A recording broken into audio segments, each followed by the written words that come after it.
Traveling the Vortex.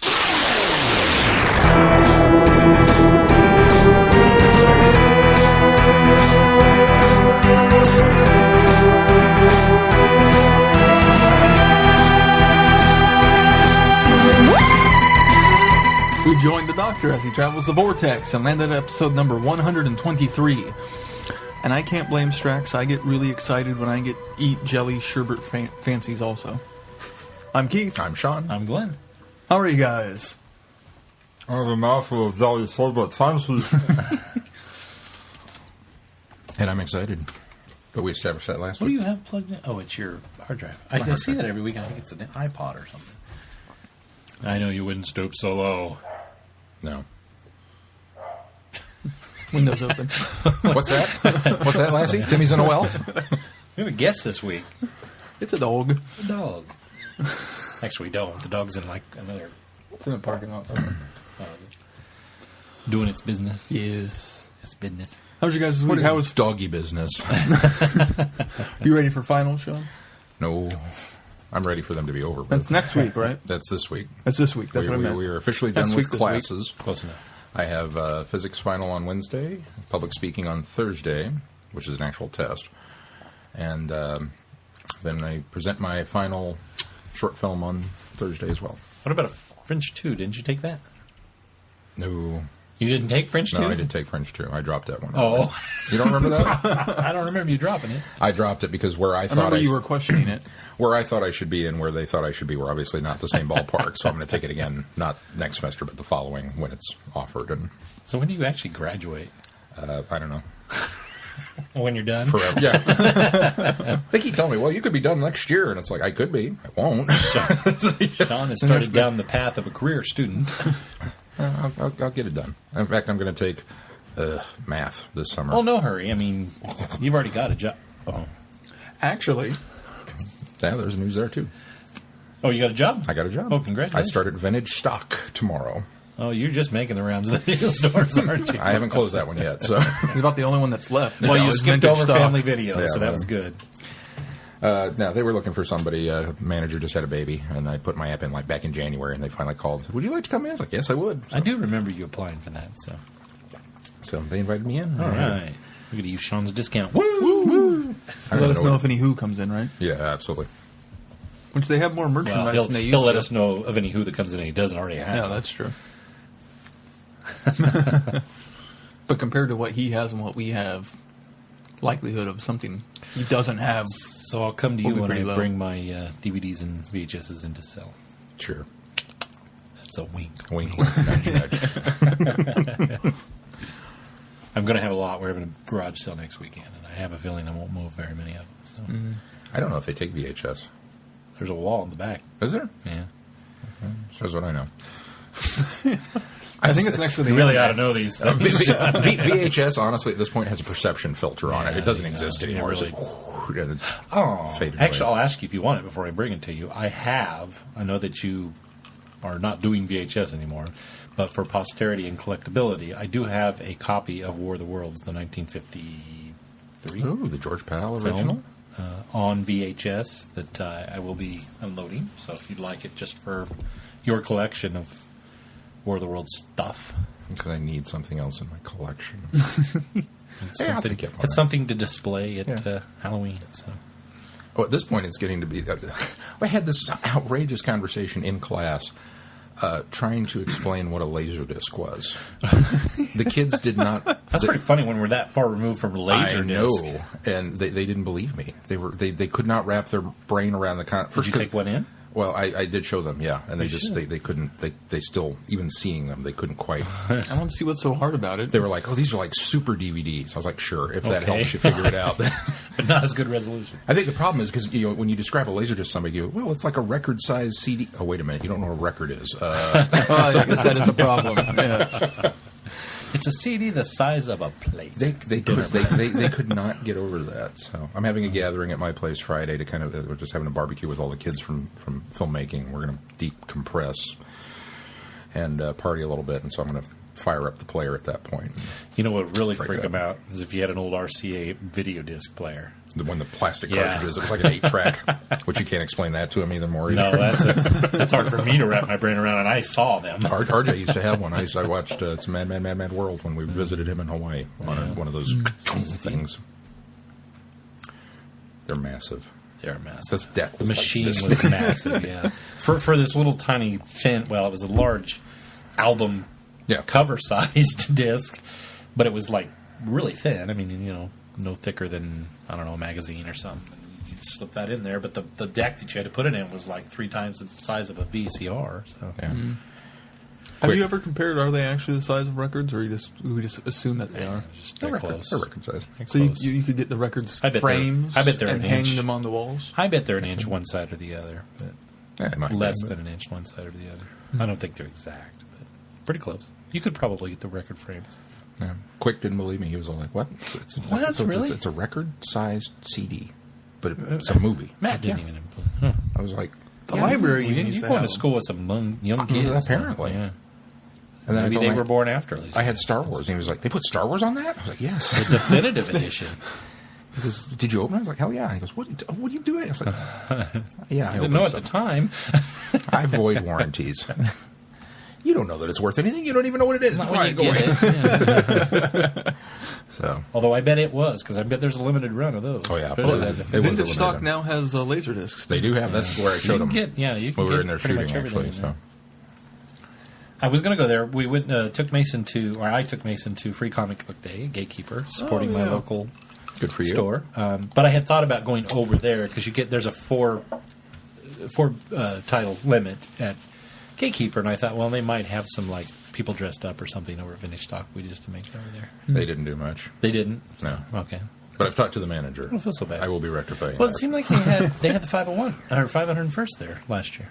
Did they? I thought they did. Somebody told me that. We didn't make it over there last year either. I know, we were in Omaha, so Oh, Yeah. that's right. Didn't go to You Omaha go this year. for Brandon Routh. Brandon Ralph. yeah, I wanted to. I really did. But Aiden, I told Glenn he was up there, and he convinced himself that it was Henry Cavill. Yeah, I have no idea. I was like, well, I couldn't wrap my brain around that. Why would he do that? Why would he? Why Would he I was try like, to what take else is his he career doing? this soon? Nah, there's no disrespect for dude, those if people. I'm in a Superman movie, I'm going to every free comic book Actually, day. I would have had tons of admiration for him, but no disrespect to people that do conventions. But you don't do the convention circuit until you're kind of on the downward slope, at least. No. And Or unless you have a lull in your yeah, time. there's a Disagree.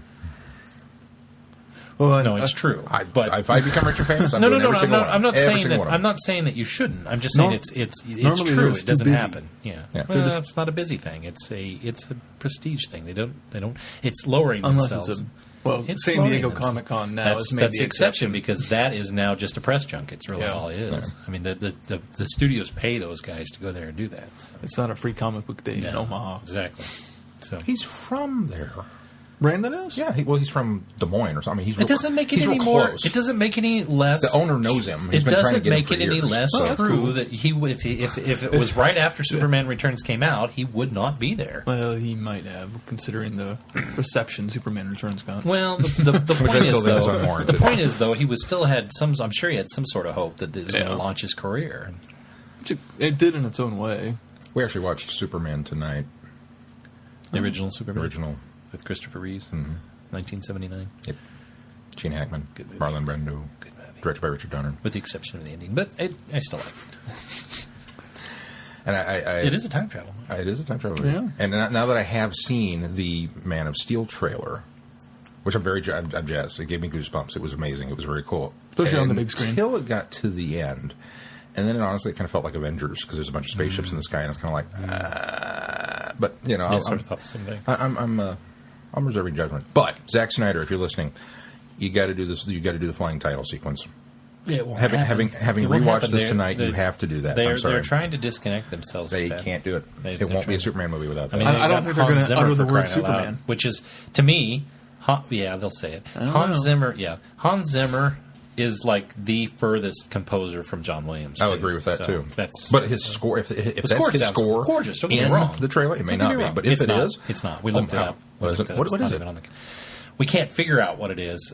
Nate Hill, my boss, and I were trying to figure it out. I did some searching around, but it's not on the album, on the orchestrations on the album. So we did some looking. It'll come up as Hans Zimmer, but it's not.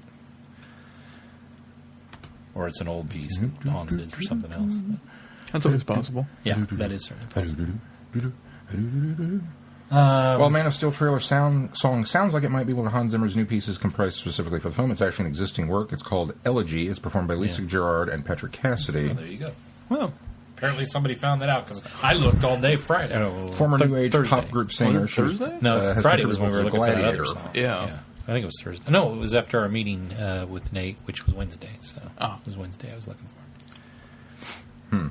I liked the music. It's a gorgeous piece. Yeah. But that's also part of the thing. Is we don't put new music in trailers. We use music from other movies in Yeah, trailers. it happens. And the also. same sound effects. Watched.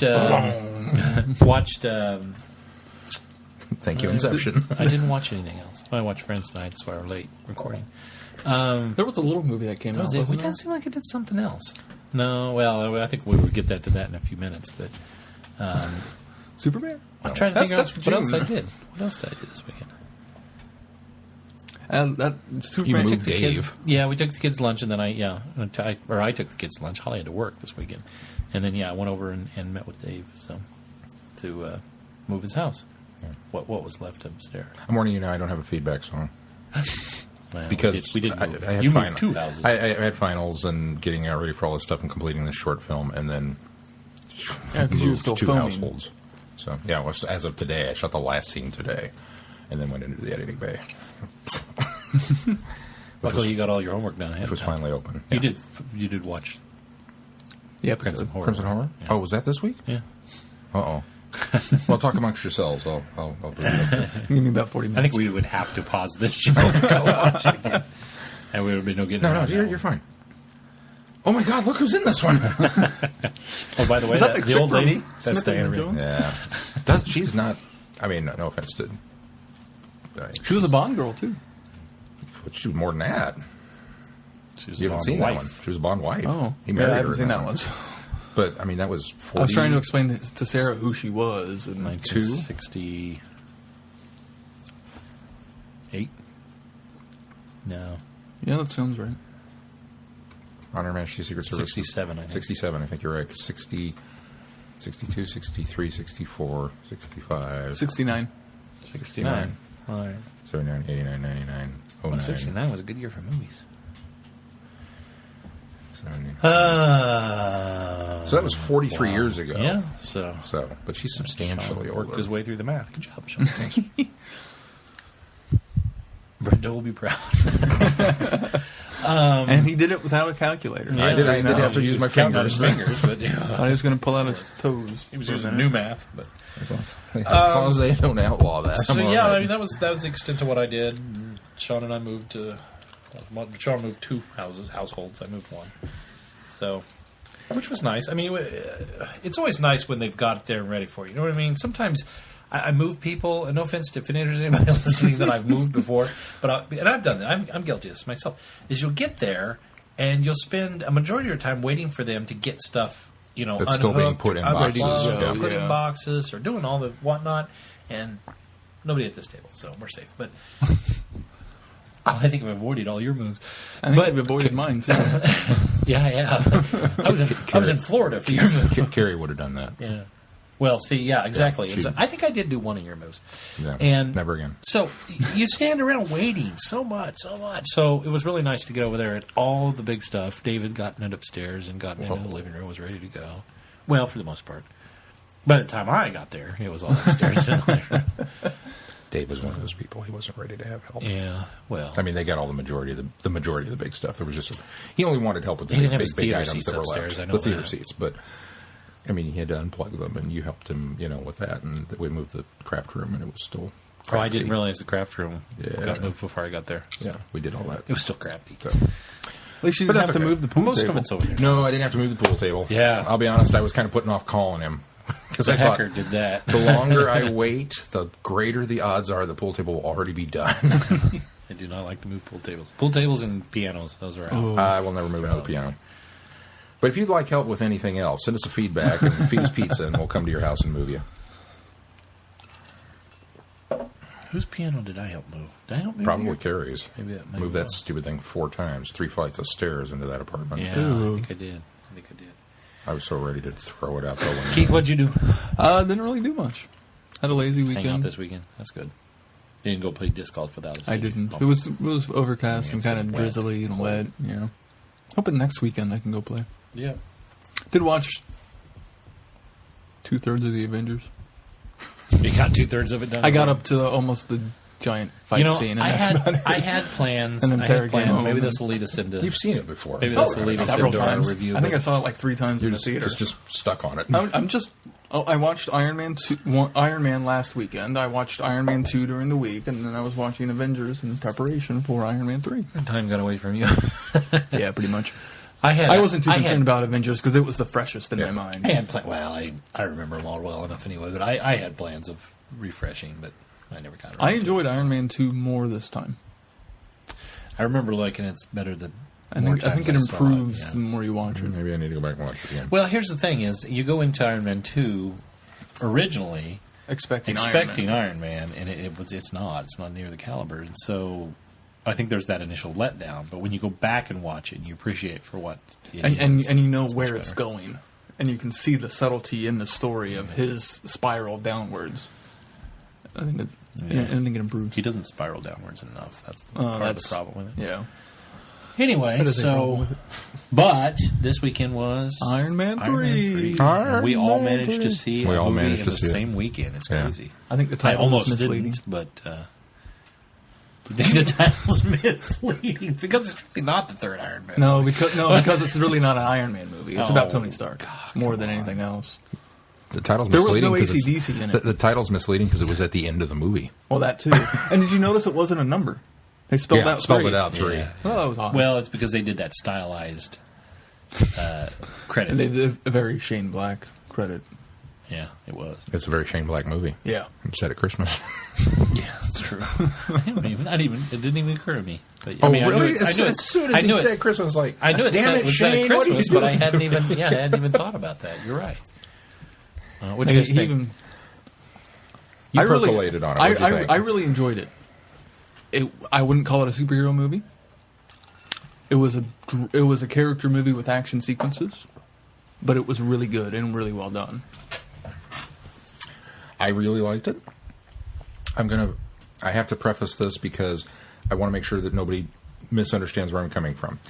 If I were to equate this to the Jurassic Park films, Jurassic Park 1 is far and away a superiorly made movie, and it's really good, and I enjoy it.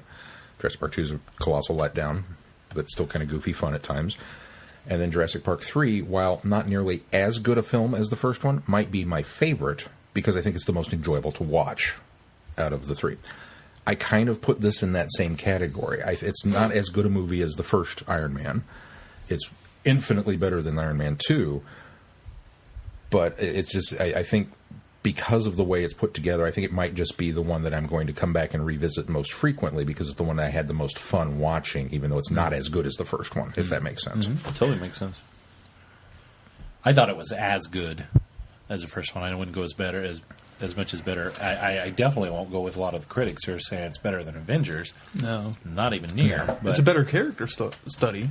Well, of course, because you're only focusing on one character. Yeah. Or a couple of characters. But I thoroughly enjoyed it. It was fantastic. And I will say this now that I have seen it, and I feel like there's been some closure. For the last several weeks, Robert Downey Jr. and Gwyneth Paltrow both have said that they probably wouldn't come back and do a fourth Iron Man movie. That it doesn't make sense for them. Downey Jr. is ready to get away from blockbusters and whatnot. So my thought was, I don't know. I'd be kind of sad if they did come back and do another one. This really felt like closure to the Yeah, it series. really did. It really did. felt like this was a 3-arc trilogy that was done well. I mean, even though you've got the sagging middle part, it really felt like it closed a lot of loose ends. It closed up some ties. And really, I would not like to see another Iron Man movie because I enjoyed this one so much that I don't want it to be a Pirates of the Caribbean or a what else is going on for far too many movies. You know, it just Fast and the Furious. well, I don't watch those. I haven't watched them either. I I looked at Keith and the big trailer came out. Fast and you Furious 6, and I was like, when did they make 4 and 5? I remember 3 coming out. Have you noticed that Fast and the Furious has never done the numbering system ever? Well, Too Fast, Too Furious they did doesn't 5. count. 5 was numbered. Was I thought 5 numbered? was. I didn't know there was a 5. Faster and Furious or something. I mean, it was something weird. No, 5 wasn't numbered Because either. 2 was Too Fast, Too Furious. Yeah, but that's clever. That doesn't count as far as numbering. Oh, no, it was Fast doesn't. 5. Yeah, Fast 5. Fast okay, 5. so Fast 5 is okay too. I'll give them that. But Fast and the Furious 6 is that typical classic numbering. When all of the movie studios are getting away from that trend, with the exception of Iron Man 3, because they'd already done Iron Man 2, it would have been silly not to do Iron Man 3. Iron Man again. Yeah, but all the studios are getting away from that, and Fast and the Furious, who've done a really good job not numbering their series, But I think the just problem goes back is to the traditionals. It just was weird. Now I'm really kind of confused. Because looking at the trailer for Fast Furious 6, it looks... I haven't seen Fast and Furious, which is whatever 2009 That's one 4. was. That Was that number 4? Yeah. I looked at the trailer for 6 and I thought, oh, they're actually bringing back and harkening back to stories from like the first one. Well, they've been doing that. I didn't realize that. Yeah, Looking Too at- Fast, Too Furious was a little bit of a... Well, that wasn't Sequel. even the second one, was it? Wasn't that the Too third Fa- one? Too Fast Oh, was the the third one was Tokyo Drift was the okay. third. Well, anyway, yeah, no, they've been kind of bringing characters back as we go. I think this is the biggest reuniting of characters in a long time. I guess I didn't remember. I don't even watch the series. No, but Anyway, back to Iron Man. but back to Iron Man. Close it out. It's done. I think we did a good job. Now, that's not to say I don't want to see Robert Downey Jr. back for Avengers, because I think he needs to do that. I'm sure he'll come back for Avengers. And I But think do you he think needs he'll to. suit up? I think he I'm will. sure he'll suit I think up. he will. Now- Here's the thing, though. Maybe for Let's- Avengers if he- 2, but if post he Avengers wants, 2. let's just say, if he wants out of Avengers after the second film, let it go. Filter in. Let's rotate in some other. Which you guys, Let's do it. I'm willing to bet Iron we will Man's see. fulfilled his contractual obligations. Yeah, he's thus done. far. Yeah. I'm willing to bet we will see an Iron Man 4. The question is whether or not Tony Stark and or Robert Downey See, Jr. are that in would it. ruin the franchise as agree. much I as agree. Unfortunately- a third or fourth Batman film with somebody else in the role. Unfortunately, Kevin Feige, or whatever you say his name, the executive producer of Marvel, in the Entertainment Weekly I got this week, says he could see a Iron Man 4, 10, 20. Yeah. See, that's the problem. Is studios. He sees studio money. execs. Yeah, that's all he sees. He sees is dollar money. signs. They don't want to go out and do anything when they want to. That makes me so sick. Anyway, so I say be done with Iron Man. Let's explore some other characters, and let's bring Iron Man back for the Avengers 2. But if they want out of that after that, let's stop. Let's let it lie. Let's let it just be itself. I'd even be okay if he didn't suit up for our No, Iron Man or for Avengers 2, No, because in the comics, you're absolutely wrong. in the comics, he becomes more of a SHIELD operative, Yeah. and not as much Iron Man. So I'd be okay with him kind of teaming Avengers up with 2 would tank if he didn't suit up. After Avengers 2, I'm after okay Avengers with that. 2. Yeah, I don't. He's see got it. to suit up in Avengers The 2. problem is they will not. The problem is they're They going will to not have to be getting very back. creative. They will not getting back for an Avengers 3. I think I'm convinced of that. I think so too. Yeah. And they would recast Tony, and they would put him in the suit. So it's not going to go the way. See, you I guys think it should go. if they're going to continue Iron Man, it needs to not be Tony Stark. See, that's just Who it. else has been in the? If I don't know in the comics, See, but that's just it. but No, they that's dumb. well, Rhodey That's dumb. and That's Pepper. Dumb. That's dumb. It's stupid. Don't do that. It's Don't stupid- it's stupider don't to recast. piss off the comic book fans who you are doing a very good job of pleasing. I agree. But it'd be even stupider to recast. That's why they need to let predicting. it drop. We're But gonna they'll see- do that. Here's what They'll we're going to do see. that. We finished off the Iron Man trilogy. They've already recast Rhodey, and that went And- over smooth enough. A bunch of people harked, but Yeah, that but went over it's- smooth enough. Here's That's what's gonna not your main happen. character. That's a We're supporting. done with Iron Man. We will see him back in Avengers 2. He will suit up, and that will be Robert Downey Jr.'s last Iron Man Yeah, appearance. no, I That's would what I'm agree with predicting. that. I Now, would agree with that. the character of Tony Stark could come in as an advisor. And it may even be Robert Kind of Downey like Jr. Howard at Stark that did. point. He may come in for little cameo bits as favors to Joss Whedon or whoever happens to be directing. Make a prediction that they and do won't that. do that, though. But there's a big enough universe of That's the superheroes. point. Oh, We're yeah, going to get an that's the Ant-Man point. movie. We're Yeah. going to get this. We're going to get that. Well, They can start plugging in that's the other point. superheroes to take Iron Man's spot, including probably Spider-Man. We've that's already just got it. 2 more Comic people book- added to the roster for Avengers too. Comic Book Films, a really good website, made a good point, and I wholeheartedly agree with this, that Marvel still has a lot of their peripheral characters out there that are signed on, that are copyrighted with other studios. Well, and they just got 3 back. Here's the point, though. Daredevil, Ghost Rider. Blade. It doesn't matter. Those are not Avengers. Yeah. No. Let's stay on topic here. The 2 people that really ought to be in Avenger movies, from a comic book fan perspective, are Spider-Man and Wolverine. No, Now- God, no! Don't bring Wolverine. Now, kill if Wolverine. if the studios are smart, now Wolverine's a great character. No. They've been done, 2 movies have been done poorly, and I'm Well- already counting the one I haven't seen yet. I've heard The enough hero of his thing, comics. the He's not a good Wolverine's gonna be character. good. No, it looks I think horrible. he's You know flat. what? It looks like the same dang movie they just did and ruined, which was Wolverine Origins. But Or, I thought this was X-Men supposed to be Origins. much more. I still haven't seen Origins because everybody I know has No, it's been horrible. don't bother with it. Horrible. And there's that part This of me that's Wolverine like, is the problem with the I'm X-Men still movies. curious. This looks but and feels like the X-Men Origins. Even the but trailer I this saw is supposed to be time. based on the actual comic book. It's- 'cause he it's not does a go to prequel. Japan. Well, and they everything. grabbed a storyline. They've been doing that for everything. Right, but I mean, they didn't with Origins, but they've should been have. grabbing that. Yeah, they probably Yeah, should. well, but here's they the point. tried to. They tried to grab Origins. Back to the point here. Back to the point here.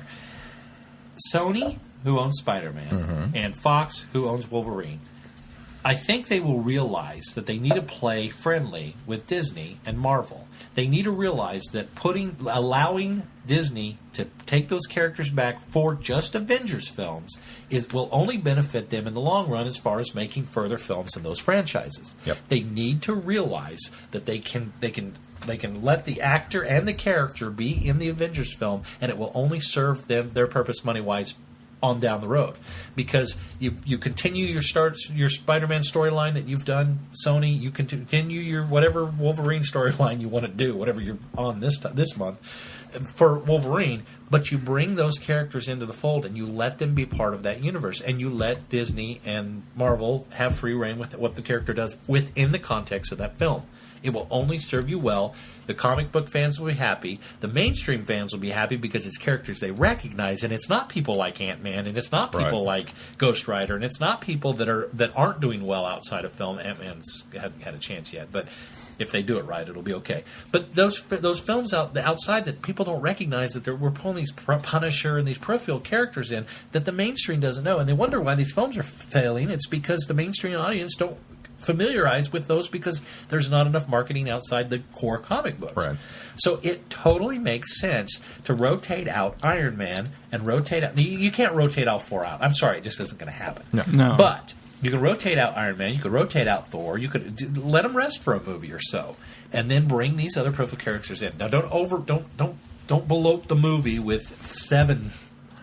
That's mainstream the heroes. other danger, is that by the Yeah. time we get through Marvel Phase 2, in leading up for the Avengers 2, how many additional characters? Because the Avengers, I thought, did a phenomenal job of walking that tightrope we won't get between... any- It for depends phase on 2. if they pull any from Guardians of the Galaxy in. Well, I think they will. Well, here's my prediction for Guardians.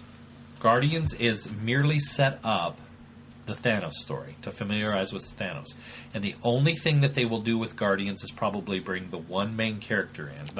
I say Star-Lord. main, but Star-Lord.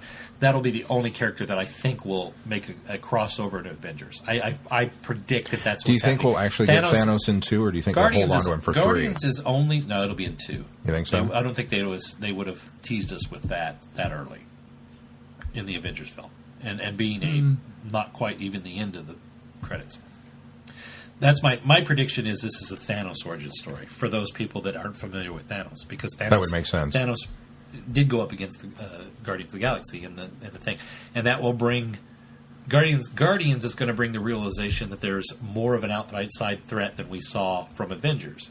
That's all Guardians is serving, is Thanos' origin story. Now, I'm not saying it's going to be a horrible movie, and by any means, and because it's not familiar to fans or to people outside of fandom, I don't think it's going to tank either. I think that it's something different, it's something original And from what I understand, it's going to be completely set on the other side of the universe. Exactly. So it's not going to have any Earth ties. And it's character, and I'm sorry, it's actors that they're hiring that people are familiar with that'll bring people into the theaters. So I think this was a calculated move just in that sense that as did Thor introduce Loki, although we introduced Thor as well, but this is basically going to be Thanos' story. So I could see that makes sense to do pretty that. And that'll be it, because you're only getting another Captain America, you're only getting another Thor, and you're getting Guardians between now and Avengers, because the Ant-Man movie's not even planned until Phase 3. So, and that's where you can start rotating out whoever's done. I mean, these guys are going to get tired of doing these roles. And it'll also depend on how totally their individual with them, movies and don't do, recast them, just rotate them out. Just rotate the characters out. I could see Sony playing friendly more so than Fox in bringing in like Wolverine. I maybe that's just hopeful thinking that they won't. I think Fox bring him in. I think Fox will realize after the Wolverine tanks that they may need to. Well, I think Singer's movie will do fine. Don't get me wrong. Days of Future Past. Days of Future Past, which also has Wolverine in it. Is that this year? No, it's next. It is next year. It's beginning next year, early next year. Because this is a big year for superhero films again. Yeah. So that will be that's my prediction, and I think that based on if Sony and Fox are smart and they play fair, then or play friendly, Phase 3 could be incredible. The other thing that I really, I'm not going to spoil this, but the end of Iron Man 3 with the way they set this up, because I kind of sat there through the whole thing thinking to myself, how do you go into Avengers 2 with this? And then we kind of wrapped that part of that up, because it's like, because you can't call on that now. And it's like, okay, cool, we've kind of hit in a way, we've hit the reset button back to what we needed to do, but it made sense for what was going on here. Right. I thought the ending, where they kind of went, and here's what happened, I thought was a little rushed, because it was kind of like, look, I fixed it. Yeah, it was a bit. But other than that, I had no complaints about Iron Man 3. And I'm not going to give away what happens after the credits. No, but people got up and left again. I know. Like, what's wrong with you? I've given up going. I've given up trying to figure out why people keep coming to these movies and leaving before the credits are over. But this was the first, with the exception of Avengers, because we did get our next show tease. Before the credit. I mean, in between, after the main credit, the big splash opening credit, end credits were over. We got that. There was, and then of course the end was just a joke. This is the first time that I really felt like this was in one of the peripheral movies that this is not a hint to anything coming. This was just a clever joke cameo, which also lends to the idea that we won't get any more Iron Mans. I think in my mind, maybe so. I don't know that it convinced me of that, but. But it also did not solidify that we get the particular character that we get to see at the end of this either. Yeah, that's true. But I loved it. It was other than this particular character will be back in that movie, but probably not necessarily right. Yeah, exactly. Which is really kind of unfortunate. It is. Because, I'd really like to see that movie. Yeah, they just need to find a good before. Let's talk all the way around before listeners figure that one out. Let's not. If you haven't seen it, I think I had that spoiled for me, but I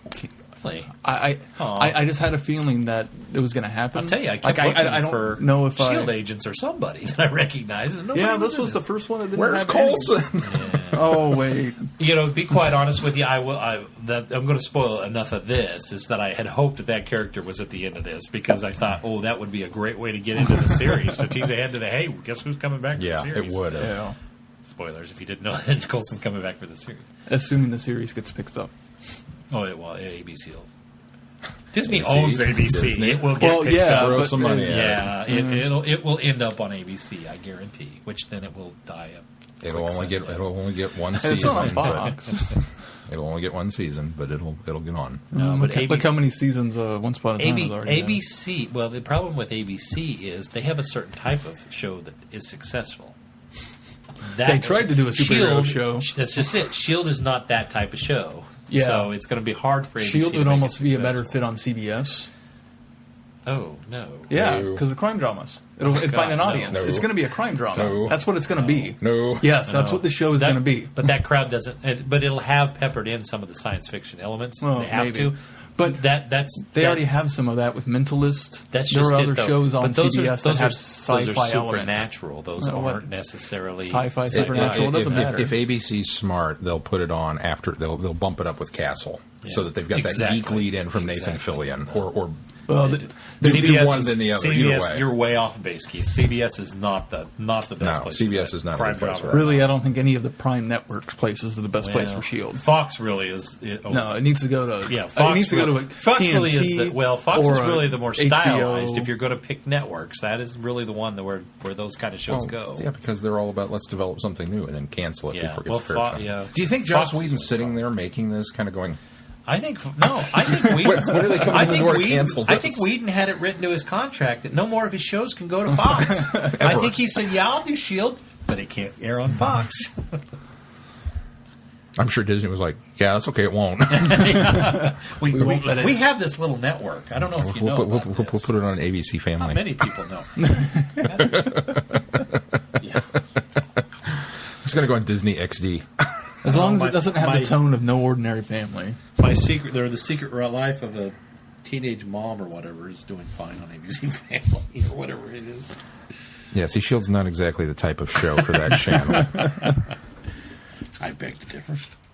It's got Robin. That's why it needs to go to CBS. It's got Robin. Well, is she going to be on the show? Yeah, that's what I heard. I hadn't heard. Well, the show's ending. This year. How I Met Your Mother's ending. So it's not this May. Year? It's next year. Next year's the last season. So, yeah, she won't have any. She'll probably pop up after that's done. Probably. Come in on season 2. Hey, if you let us air it, we'll let her out of her contract. No, anyway, so Iron Man 3. Excellent. Resounding thumbs up from all of us. So, go see it if you haven't. If you like the superhero movies, do it. If you don't like the superhero movies, then it is the go see it. Best superhero movie I've seen this year. Oh, did you guys see the trailer for Thor? Yeah. It looks fantastic. It looks even better on the big screen than it did on the computer. Did you see it already? Oh, yeah. They released it like 2 weeks ago. Yeah. Oh, was it 2 weeks ago? Something like that. I think that's when I saw it. Yeah. It looks fantastic. Loki.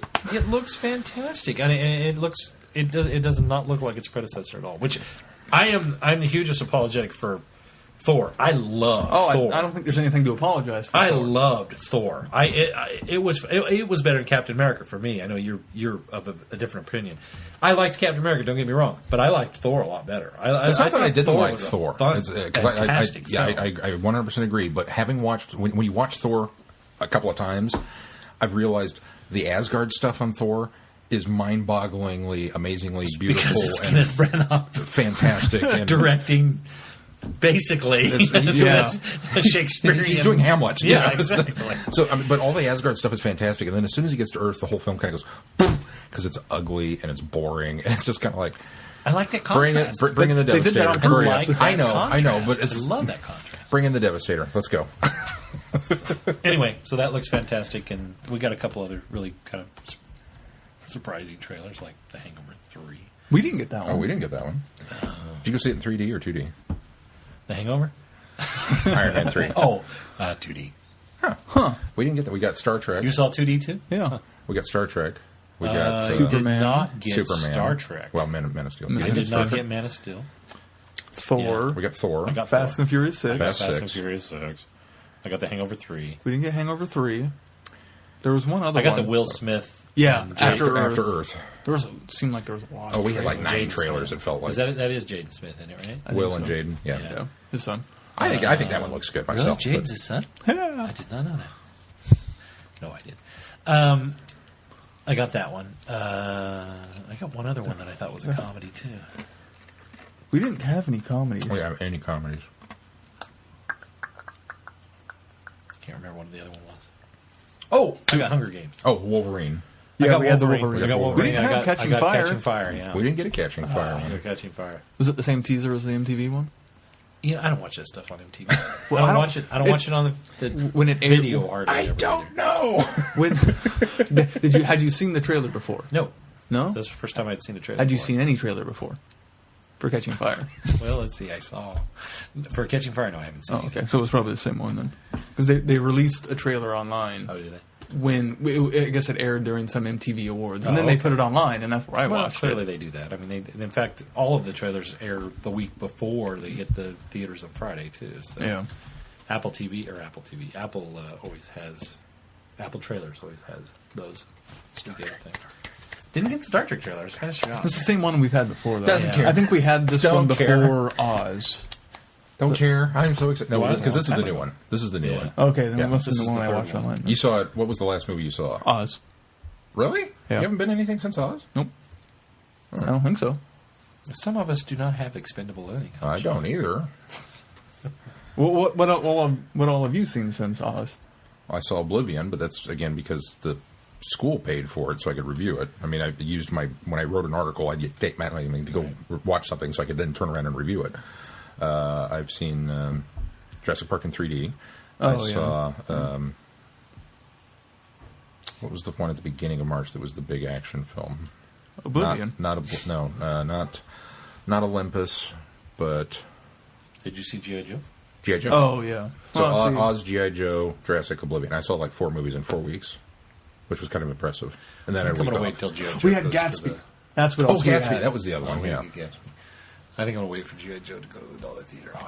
I've heard it's good. It's so good, I mean, I'd certainly see it in the big screen. I didn't see the first one on the big screen, so this will be my first G.I. Joe. My first movie was good. Yeah, it It's is. fun. Fun movie. It's fun. It's All right. dumb, but it's fun. All right, well, let's move on to news. Nothing happened. No, really, there wasn't. Other than some Couple of confirmations and some small spoilery bits. things, That was yeah. pretty much it. All right, let's do. You want to do the bad So if you news want to first? see the pics, go online. They're all over the place. And if you want the... Have you seen the pics? I do not know. If you want to be affirmed that there will be no classic Doctors in the 50th anniversary... Allegedly, Doctor according to Doctor Who Monthly, magazine. or magazine, yeah, has... allegedly. Allegedly. Old doctors They're don't pretty have much to an say. official source. Allegedly, according to ABC News, this happened today. They have wrapped filming, too, for the 50th. Yeah. That was the other thing that clued me off that article was fake. Or not fake, was old, because it said they start shooting next month. And I went, yeah, this is March 22nd. Anyway, feedback. Who's first? Not even a fake song, huh? No, not even. I told you I don't have one. First up, It was okay. If it makes you feel better, it was going to be Maggie May by Rod Stewart, and it would have been "Wake Up, Mama." I think I got something to say to you, and the whole song would have been from the daughter's point of view, but I didn't get it written. Oh, I'm so glad there you you did. go. That's kind of neat. well, all right. I wish you hadn't scarred my face. I mean, come on. First up is Mark. He says, "Gents, I have many thoughts this week as a result of listening to this show." Referring to last week's show, obviously. Many of these thoughts are random and may contradict with each other. This is a bit rambling, so apologies if I make no sense at times or all the time. 1. Many people have asked the question about who wrote the Time War book and how Clara was able to read it. Both fair questions, but why is no one questioning why the TARDIS console stores audio files of past occupants talking about it? It's like an audio version of a lawyer's ego wall. Does the TARDIS have esteem issues? This seems to be glossed over because of the audio services the fanboys. Yeah, I read that. Mark brings up a very valid point that as soon as he said that, I went back and thought about it, and I thought, why didn't I get upset at that? Because what is this? What is this that's pouring out of the TARDIS? Is it echoes of time because they've accessed the Vortex? Is it ghosts? Is it Indigestion. actual audio files? I don't know. Echoes of time is kind of the best fanboy rationale. That's exactly why what it is. that's why an I'm echo okay of with time. it. But The TARDIS is everywhere and every time. So, yeah, it's echoes of time. I'm just You don't even have to be near the TARDIS for it to have captured that audio because, I mean, it translates no matter how far away from you are. Obviously, it went to the South Pole. They still get to understand Russian. unless it's dog speak Russian. and rings of Akhenaten. Yeah. Yeah. Sometimes it chooses not to because it's Clara. Okay. I'm just saying. I thought that, I didn't you know problem that's with how I that. rationalized No it. Was they were problem. echoes of time. Or unless the doctor's asleep in a bed. Unconscious, needs a cup of tea. Yep. 2. There have been assumptions made that this episode explains why the TARDIS exploded in Series 6, or was it 5? I got the impression that this was just Moffat teasing the fans and hasn't revealed the answer. My only reasoning behind this idea is that Moffat seems to enjoy playing cat and mouse with fans. Well, who wrote this one? Who wrote Stephen Thompson or something like that? It was Thompson playing with that, and it was Moffat allowing that. I don't think it was. I wouldn't credit Moffat with that. I don't think Moffat said, "Hey, put this in." I think it was Thompson going, "Hey, there needs to be an explanation, and I'm going to drop it in here." I'm going to force Moffat's hand. If you believe any of the angry fanboy stuff that's online, Moffat sits in a room going, "Yeah, you know what would drive them absolutely nuts? Do this." So, 3. Clara is the Master's TARDIS. Someone mentioned that she may be another version of the Doctor's TARDIS, but wouldn't it make more sense for her to be the Master's? Why would the Doctor's TARDIS hate herself? Those esteem issues rearing those ugly head again? That's the longest, furthest reach I've ever read in an email in my life. I like it. Oh, that's not even good. That's not even. but then we'd have a TARDIS inside a TARDIS. That's always cool. The next one's better. I'll give him this one. 4. Clara is the Master. Like the Master, she keeps coming back from the dead, unexplainably so. In her first 2 episodes, she was shown as being 2 different things. We've had her ordinary girl innocence highlighted many times now. The flip side of that is someone as dark and twisted as the Master. It's a hell of a disguise. Moffat seems to like to show the extremes of people. Miss Kislet being the most obvious example, but every episode so far has had enemies who displayed extreme good and evil. Hyde was even a dual personality story. Maybe this is a real clue to who Clara really is. I'm intrigued by that idea. I don't think this is the case, but I'm intrigued by that idea. What if she's the Ronnie? It's an interesting perception. I think I'd love for her to be the Ronnie. I really would. But Moffat himself has said, of course, Moffat lies, but he said she's too obscure of a character to bring back. He's also said that he thinks the Master's done for now. One of the things you have to clue in on is one thing that Moffat said prior to this season, that what is being done with Clara as a companion is something that's never been done before.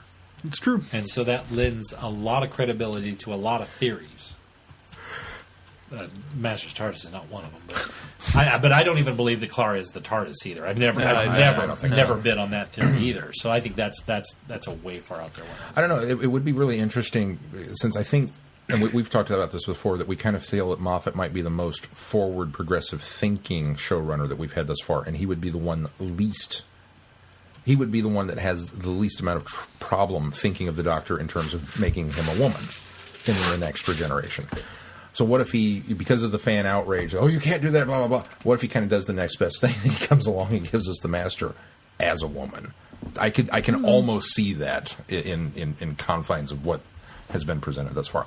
I don't think she is, no, but I think intriguing theory. It's an intriguing theory. Yeah. 5. The TARDIS might simply not like Clara because the Doctor doesn't fully trust her. I hope that isn't the real explanation. See, I think this is the one that holds the most weight. It's not necessarily that the TARDIS doesn't like Clara. I think what it boils down to is because Clara is somehow splintered throughout time, that's why the TARDIS is temperamental around her. Because the TARDIS knows something that we haven't been let in on yet. She's something that shouldn't be. She's Charlie.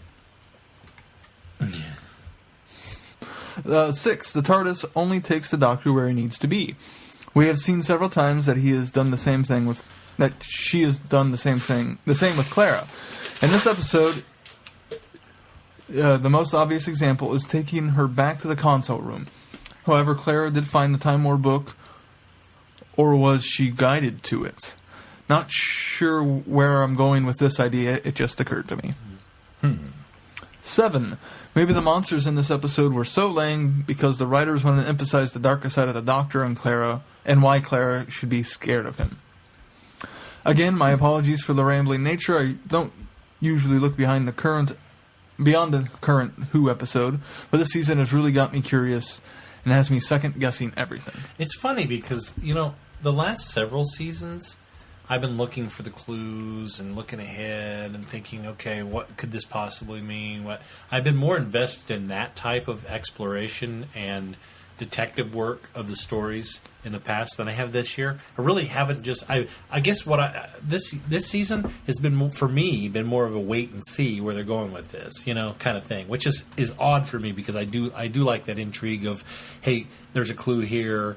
What could this mean? I have said my speculations, but really on the whole, I've just kind of watched this season in a wait and see kind of attitude. And maybe it's because Clara, it's so much more of a mystery than any other companion that we've had or any other story. I wonder if it has anything to do with the kind of overabundance of plot in season 6 dealing with the River Song story. Now we're just expecting that maybe we're just we were so saturated with it that now we're all off base and unsure of our footing. But I didn't feel this way about season 7A.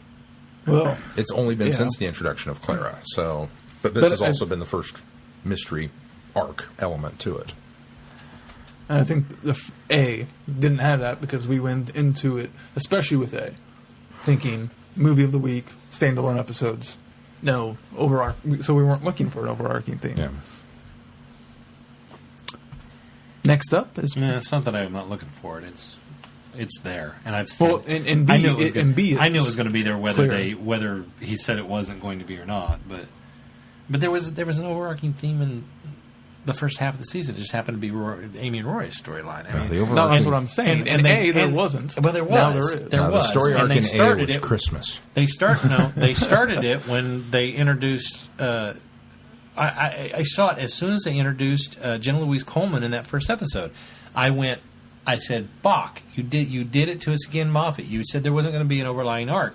I knew as soon as they said who she was and that we were already getting clues that she was going to be Clara later on, I knew right from the start that that's what that was going to be. And what they did is they did this little jaunt to the side and explored Amy and Roy's relationship, which was the arc that I looked for there. Now, it wasn't the intrigue and mystery that we've had in the past, but there still was that overlying arc. So it never felt like any more than we've had in the past, an episode-by-episode season. It hasn't felt like that even in the first series. So I disagree with you. Up next is Becca. Becca writes, her title is My First Feedback. Hi, Vortex guys. I only started listening to you after Planet Comic-Con. Yay! Welcome to the show. This is my first time sending feedback. So far, I haven't watched any classic Who, but after hearing you, I really want to start even more than I had previously. Good for you. We highly recommend it. First off, Hyde has been my favorite episode of 7B so far. I can't really explain why. Everything about it just worked in such a way that I loved it. The other episodes have always had something undefinable missing.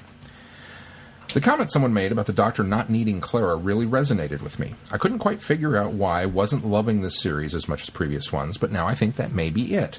Don't get me wrong, I still enjoy it and look forward to watching every week.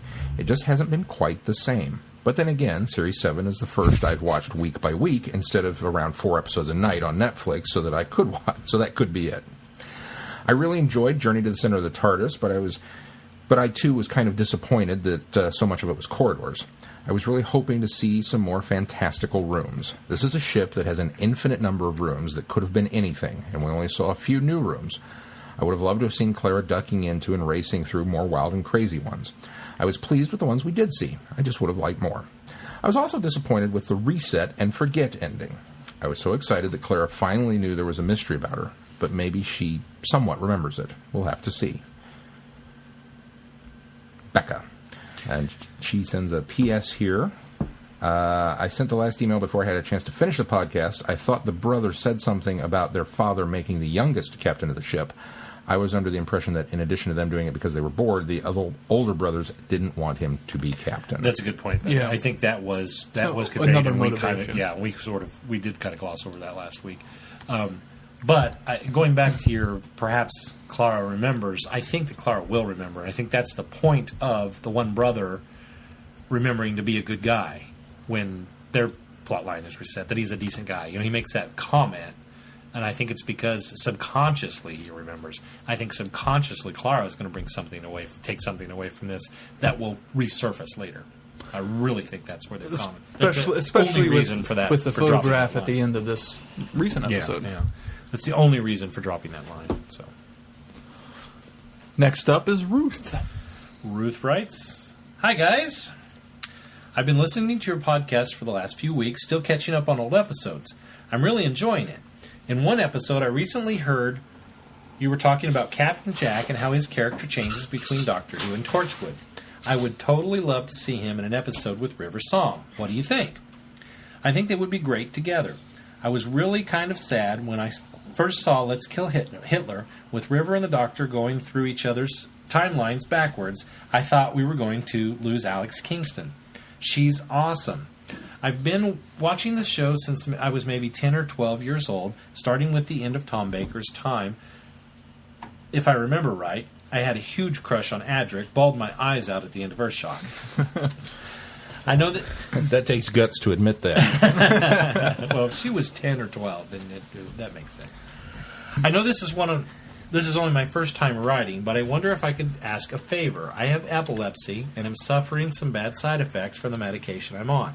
I've been looking into trying some alternative medicine treatments to possibly get off the drugs. Unfortunately, my health insurance doesn't cover alternative treatments. Insurance usually doesn't, from what I understand. So I have a project on Indiegogo.com to try to raise some money for it. I thought of appealing to my fellow Doctor Who fans for help. Maybe you could read this on the podcast and help me publicize it. I would appreciate it very much. She has a direct link, which I will put in the show notes. I also have a PayPal donate button on my blog at ruthscreations.blogspot.com. Also, I'll add that. In case anyone hears about this after the Indiegogo project ends. It's been a while since I've posted on it, but as far as I can tell, the button still works. Thanks, guys. Ruth, help me. Kubierski.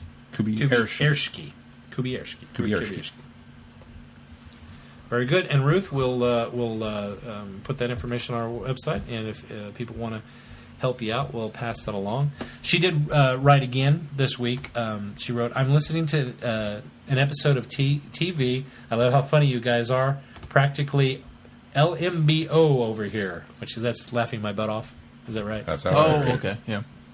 Ruth. So, thank you so much, Ruth. And welcome to the show. Yeah, we'll pass your information along.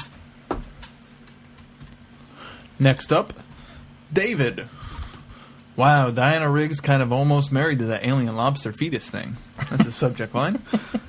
Hey, Vortex travelers.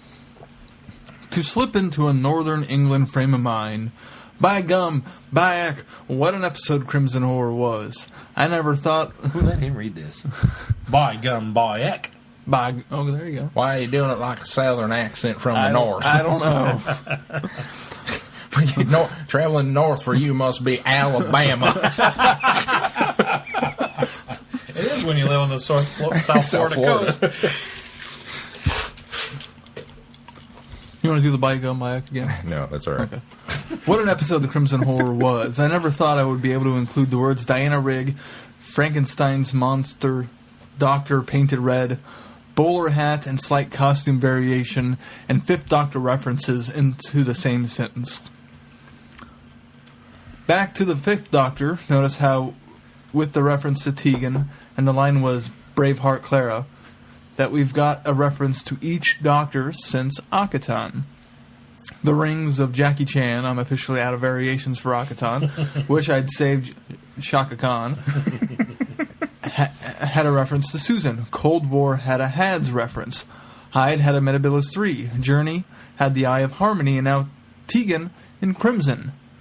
We just need a reference to Attack of the Cybermen, or maybe a garish coat next week, and then a 7 reference in Name of the Doctor. We'll have almost all of our bases covered. Though we can still count the eye as a McGann nod too. Mm-hmm. Or we'll actually get the 8th Doctor and the 50th, and that's more than a reference. I loved Crimson Horror. I thought Ginny had a lot more to do in this than A Good Man Goes to War and The Snowman, and found Dan Starkey stealing the show as Strax. But the outright star was Diana Rigg and Rachel Sterling. Playing mother and daughter, which they are in real life, they gave brilliant performances in my mind. If I had some more niggles, I felt that Mr. Sweet was a little too lobstery. Oh, and Angie and Artie were kind of annoying, but child actors kind of tend to be sometimes. Still loved it, and next week looks great. David. And thank you, David. Do you think they're going to drop a 6th Doctor reference and a 7th next 2 weeks? Yeah. Do you think so? Yep. And an 8th. Maybe we'll get 7 and 8 in one. I don't know that they'll drop specific Doctor hints, clues, but they're going to continue to drop them. I mean, we got a 1st Doctor reference even in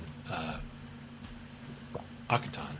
So, I mean... That's what he was saying. Did you say that one? That's Oh, what- he did that's say when that he one. started with. I was thinking back one more episode to Bells of St. John, but there wasn't really.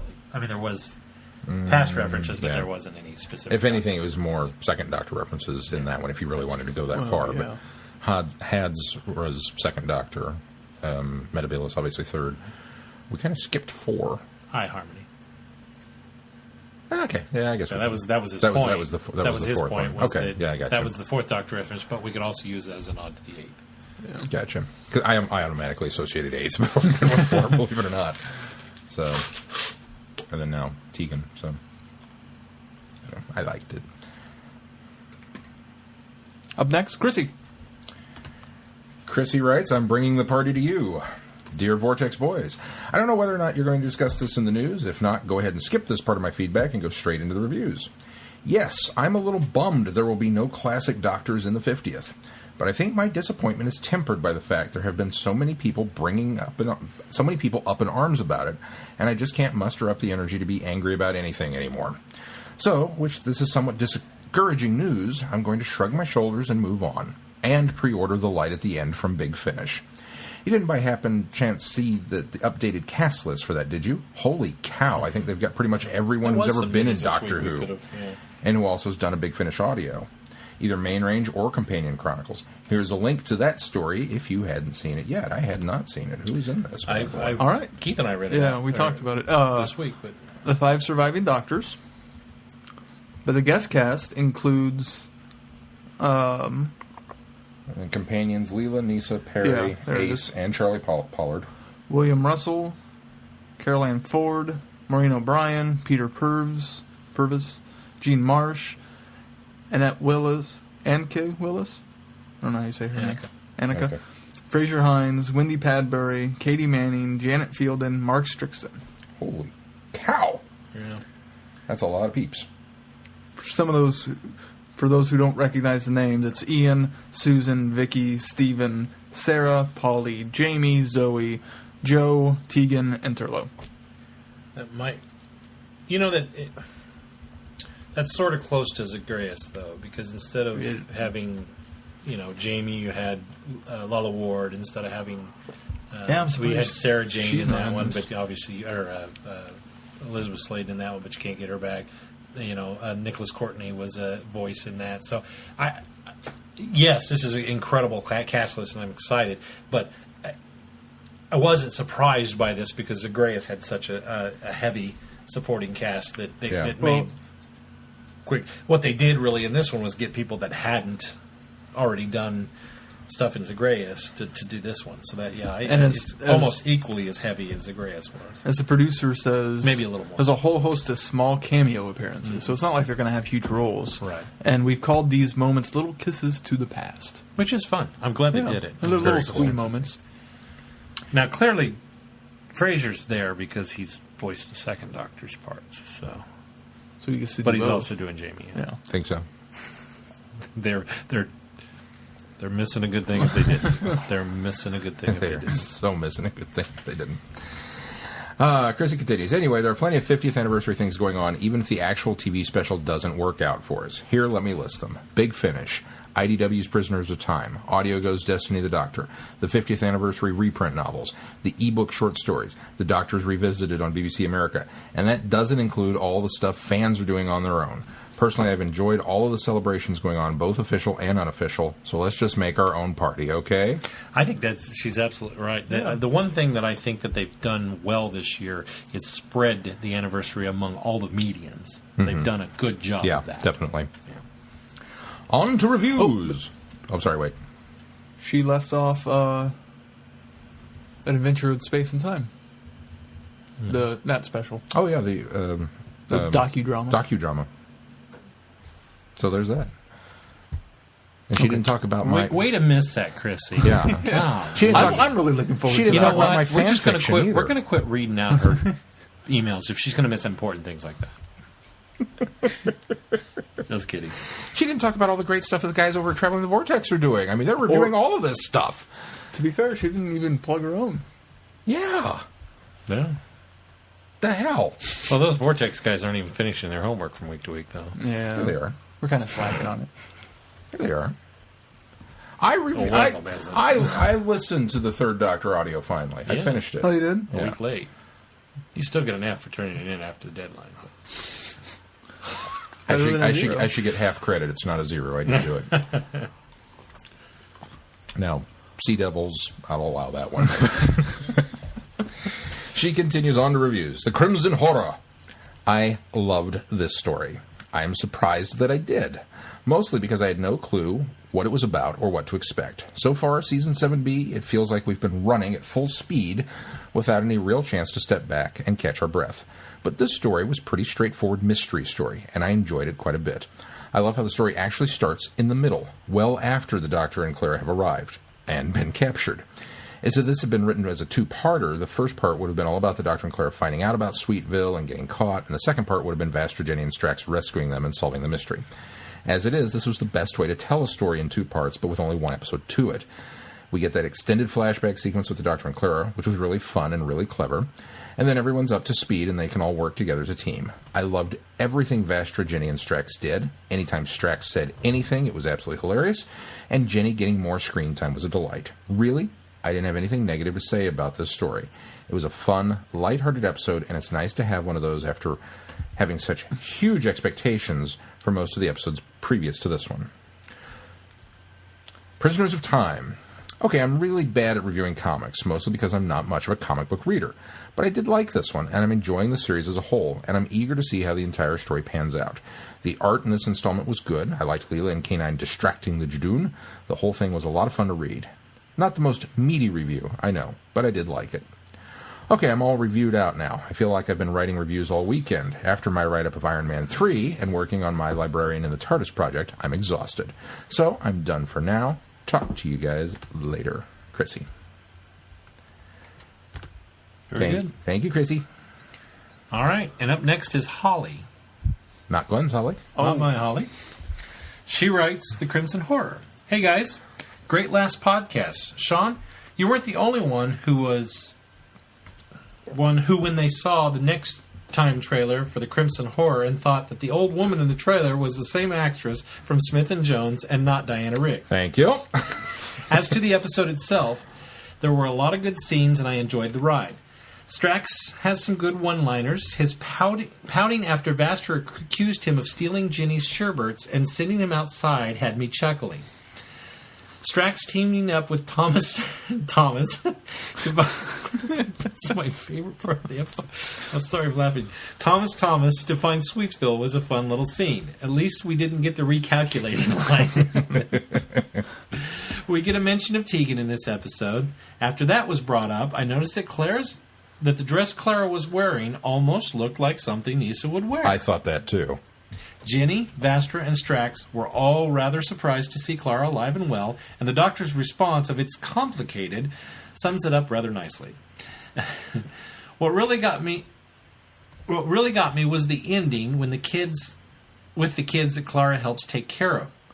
It's quite a bit of research that they've come up with in such a short time, unless Clara's been gone for a lot longer than just a couple of hours. Clara looked just as surprised that they mentioned time travel. This is going to be interesting to see how it all plays out. Looking forward to hearing everyone's thoughts on this episode. Holly from Wisconsin. Thank you, Holly. And last, but certainly not least, Dr. Phil sent in some audio. Let's give it a listen.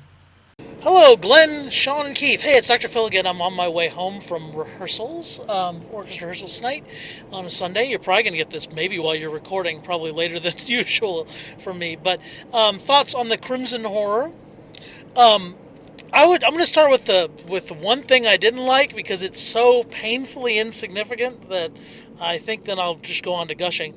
Is I really didn't care for the red makeup on the Crimson Dead people. It didn't look very skin-like. But that's the only thing I didn't like in this. Atmosphere was great. I liked the old film style flashback sequence that happens in there. The chemistry between Vaster, Jenny, and Strax is great. There is not a single line uttered by Strax that is not brilliant. Probably one of the most enjoyable characters from the Moffat era, hands down. I think I'll even place him well above any of the regular companions. I think he's just a hoot. Anyway, story-wise, interesting. Diana Rigg and her daughter had great chemistry together. I thought that her last word was pretty evil. Rarely do you get something as dark as this in televised Doctor Who. You do in some of Big Finish, and that's a nice outlet for it, since it's kind of mostly for older fans of, I guess, of a certain age, mostly of the classic series. So it's pretty serious to have a mother who experiments on her daughter, and I love the way that she kills the damn little parasite at the end. That's great. I love the juxtaposition between humor and absolute terror in this. Jenny got to unleash her kung fu fighting on the pilgrims, I guess you can say. But and Strax, of course, comes running in with a big gun, looking very happy. And you know what? The only thing is I love him in his suit, in his Victorian suit. So I really wasn't that excited to see him in his usual Sontaran outfit. I'm one of those. The prosthetic is great. The performance is great. The Sontaran uniforms in the new series, lame. I love the original costume for the Sontarans and the Time Warrior. But if that's again, insignificant niggle number 5,322 divided by 42. Anyway. Back to the story. I think this is probably my favorite of this run so far, because I think it's the right blend of humor and darkness. Reminds me a little bit of Robert Holmes era Who, like Talons in a way. But anyway, can't wait to hear what you guys have to say. And looking forward to next week. Cyberman, Neil Gaiman. This could be interesting. Bye-bye. Thank you, Dr. Phil. Always a pleasure hearing from you. Always. And more good points, I thought. Yeah. I'm pretty much spot on. I think I agree with just about everybody who wrote in this week. So let's just skip reviews and go to the comic book. Okay. Prisoners of Time. The crowd doesn't seem to be as split as previous weeks. We don't have a divisive crowd this time. So let's start with the review. I don't know. What do you guys think of Prisoners of Time on this one? I'm serious. I'm doing the comic book first. I'm going to make you. I'm going to make you wait. Let's do it. I liked it. It was very enjoyable. It was very in the spirit of the Fourth Doctor. The artwork was fantastic. The only problem I had was I just don't see the Jadoon letting Leela and K9 off as easily as they do. Yeah, at the end. it was quite a quick resolution.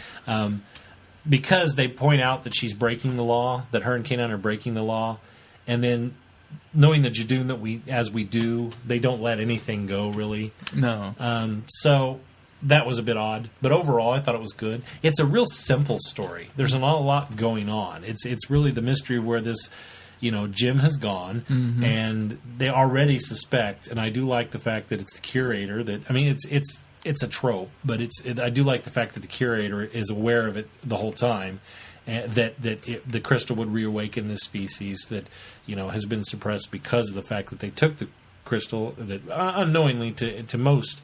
As a tourist trap for the economy.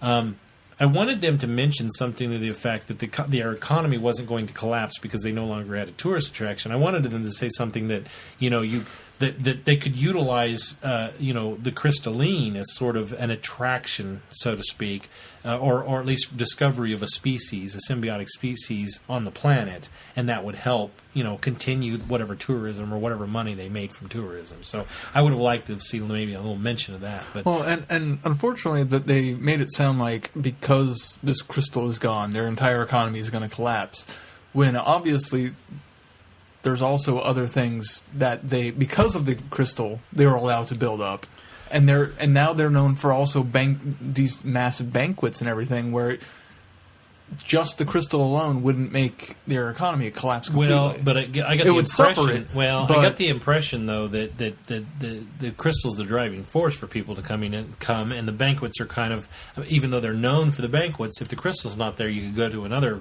resort for a banquet. Maybe, I you know what I guess, mean? That was kind of the impression I got. So, very colorful scarf too. And it's rather Chooses a rope too. yeah. It's rather serendipitous that the aliens are all red. Yeah, that's a good point. I didn't even think about that, but you're right. I just thought of it now. Maybe they were dipped in sweet sauce. Maybe I didn't like it. you didn't like it. I agree that the art was K-9 great. great. It looks great. I agree that it's a simple little story. Even after coming off that really crappy Third Doctor story last time. I like the Third Doctor maybe one a that was the little problem. better than this. It started What? off. A little bit. You liked the Third Doctor one better than this? Really? It is, yeah. It's. It wasn't the impression I got from you last week. We start off with this kind of. I wasn't impressed by the Third Doctor. The Third Doctor one. I'm not overly impressed by this one. Maybe that's it. Maybe it's just not. It's not that I didn't like it. It's just that I wasn't overly impressed by it. It's a very simple story. It starts off very much in the vein of the Fourth Doctor, and we're going to go do this, and this is the why, and okay, yeah, let's go. And so we're there, and immediately set upon with problem, and okay, let's go talk to somebody who might know, and there's a stone. Okay, we're on a quest. Got it. We're up to speed. Go to cause a distraction. Okay, and we're into the cavern, and the stuff with Leela was great. The stuff with the Doctor, I almost felt a little. It was very anticlimactic because it was so straightforward. There was no hook. There was no big reveal. There was no surprise. Of course, the curator's in on it. The guy's shady from panel 1. And then we put the crystal back, and the beings arise. And it's like, okay, cool. Where's the threat? That's it. There wasn't one. They were being suppressed because the crystal had been taken away, and now they're there. And it's like, okay, well, that's a happy little story. But that's sort of been the theme, that there's never a real big threat. The first one, we come across what has been, was it kidnapping people or whatever? People were disappearing into the mine. But then that's like resolved quickly. I mean, it's like there's that had the potential to be. It a threat, does have though. potential. I mean, we caught it early, but even like the slave traders. I mean, it was really we use Jamie as bait, and then we go, basically rescue him, and that's it. There's no threat there because there is, but we've got that quick one's resolution. kind of a contained story. The same with last week. Well, that's just it. The Third Doctor should have been big and wasn't. But that's the thing is, I've come to expect these to be these typical stories. Maybe that's now. it. I will say this, and Keith hasn't had a chance to chime in yet, but.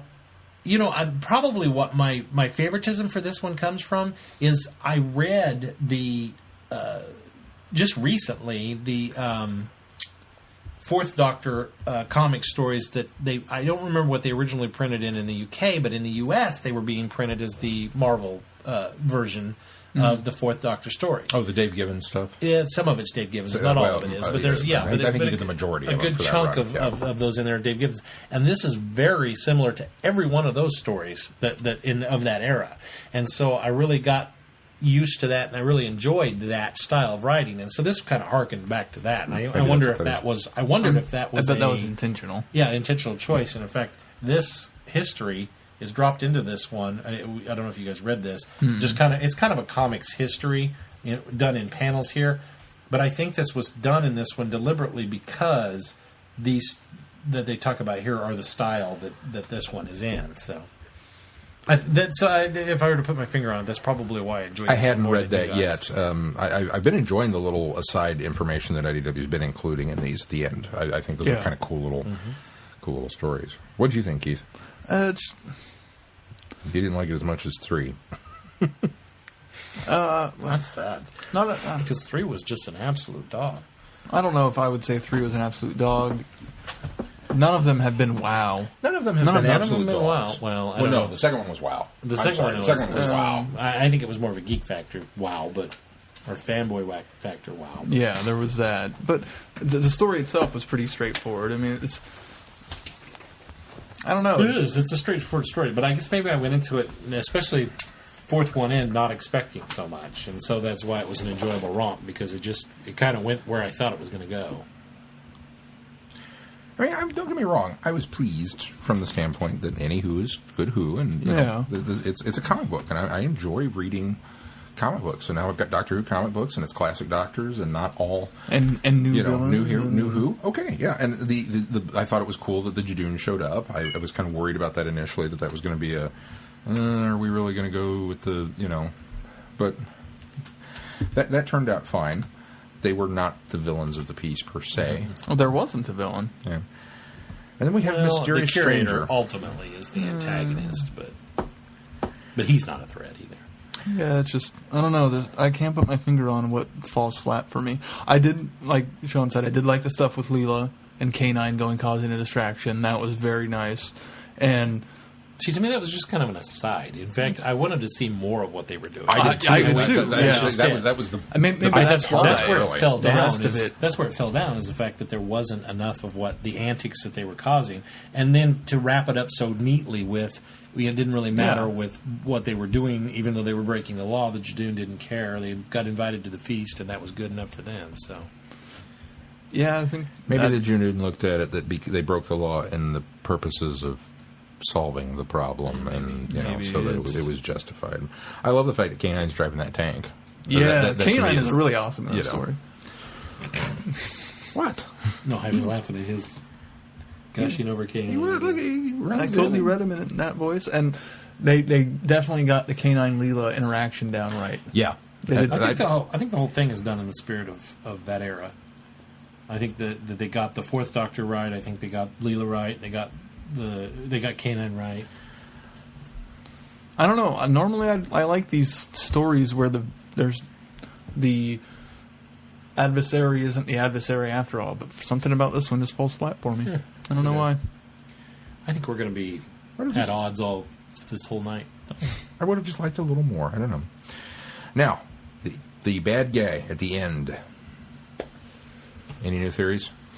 Nope. No, we see. We knew he was coming. We see the Vortex manipulator again. We see almost. We don't see any more than we. more than we saw in the third one.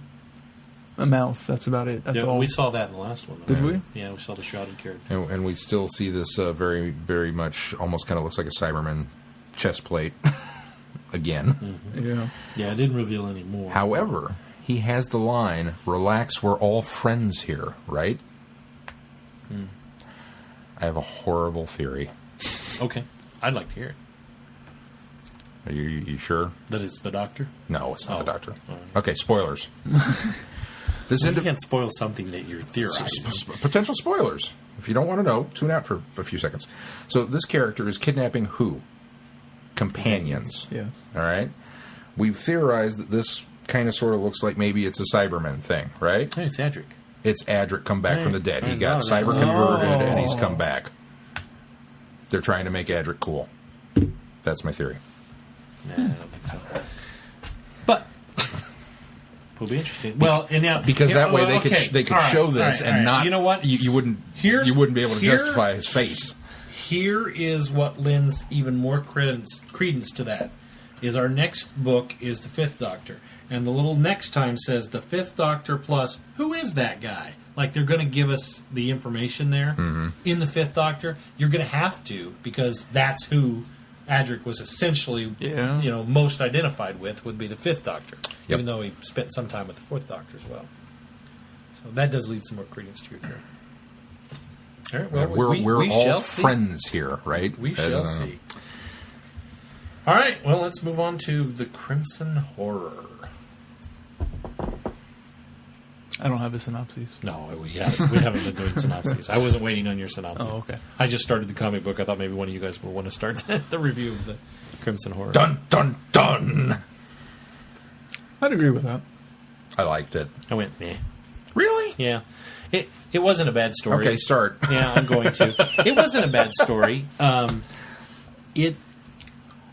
It was just any other story to me. The best parts of it are certainly Strax and Jenny. Vaster could have not even been there as far as she was hardly in it. She was hardly in it. Jenny really shone. Yes, she did. I like that. Absolutely loved how they did do the flashback of the Doctor and Clara landing. That was very stylistically done well and enjoyable. It was it was bothersome to me, and it works for the story, so I don't have a problem with it, but it was bothersome to me to not see Clara and the Doctor for so long into the story. I kept thinking, oh, what is this? Is this a Yeah. Dr. Light episode? Yeah. Did we do one So of these? that It was- felt that was bothersome. Which, although, admittedly, if we're going to get a Dr. Light episode, Let's do it with those three characters. let's do it with Jenny Yeah. Strax and Vastra. That really balances out for me. So that was bothersome for me, but it wasn't a deal breaker, and it certainly works for the story. I agree with whoever mentioned that them being all pink was unnecessary. I think they could have been scarred up or something. Just even like the daughter was, just how she just had the blind eyes, because she was. Well, they were all pink because they were rejected for whatever reason. They rejected the process. Rejected them. Right. So, But I just would have It liked made to sense to send me the. that why they were It made sense. It was. I don't know. Really, what makes less sense to me is why exactly she experimented on her daughter. I know she was trying to figure out what She was the was best way to insane. do. That was a Well, and that's one of the things I really liked about this story is she was just bat crap. Yeah. She was just way out there, and even the doctor says you're nuts. Yeah. And that scene where he says if this falls in the wrong hands, and she goes, "Oh look, these are the wrong hands." That was the best line ever. That was. She that was just a knows little she's too crazy. cheesy. She knows No. she's That off was a the little deep too end. cheesy. That, that is the best villain comeback, with the possible exception of Richard Dawson in The Running Man, when Arnold Schwarzenegger goes, "I'll be back," and Dawson goes, "Only in a rerun," and sends him down the tube. This is the only time the villain gets one up on him verbally. Everybody's praising Diana Rigg and Spirely. What's her first name? The daughter. The daughter.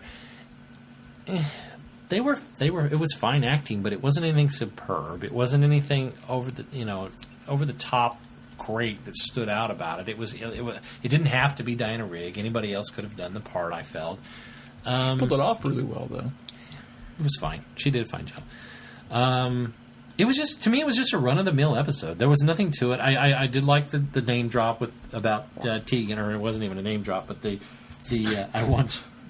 don't remember exactly how he says it now, but trying to drop a something Australian. mouthy. Was it mouthy No. Australian or a complaining Australian? He made some snide comment about chatty or talky or. It started with a C, I thought.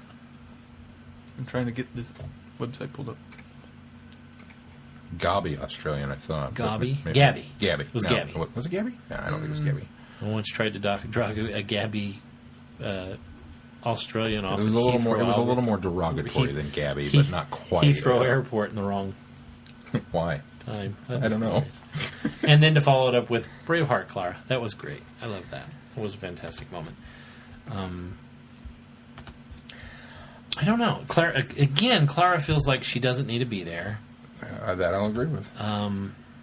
Although she does a bit more in I this love one. it. I love that Strax saves the day. But Strax saving the day was very cool. I loved that.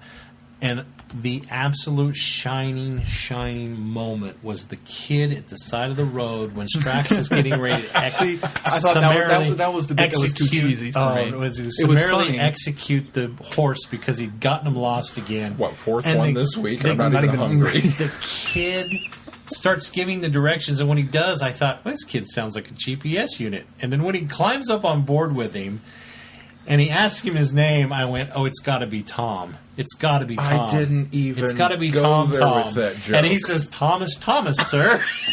And I was rolling. Oh my God, I kids didn't came even downstairs. think about that.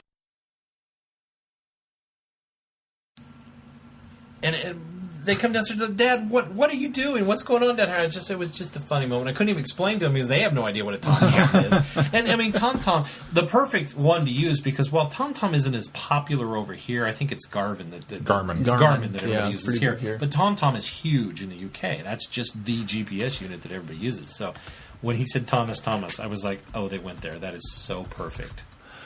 And the fact that he says, turn around whenever you can. Yeah. That's totally a GPS. Do you know While I who's thought now- the moment was funny, I thought it took me out of the episode. it pulled me out. Like I said, I didn't even get it till now, and now that I think about it, it's funny.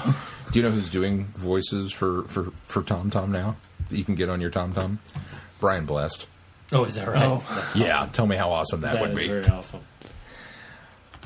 But otherwise, I mean, again, any Who's Good Who, I didn't hate it. It was an enjoyable episode. It just there have been better episodes this season.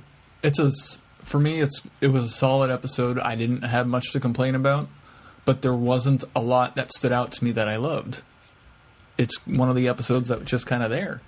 While it's good, and it's not one I would skip over because it's solid, it's just not one of those that when I think back to the season, I will, oh, that one was so great, I want to go back and rewatch that one. See, it was good, but it's not, there just wasn't, I guess, enough of those moments for me.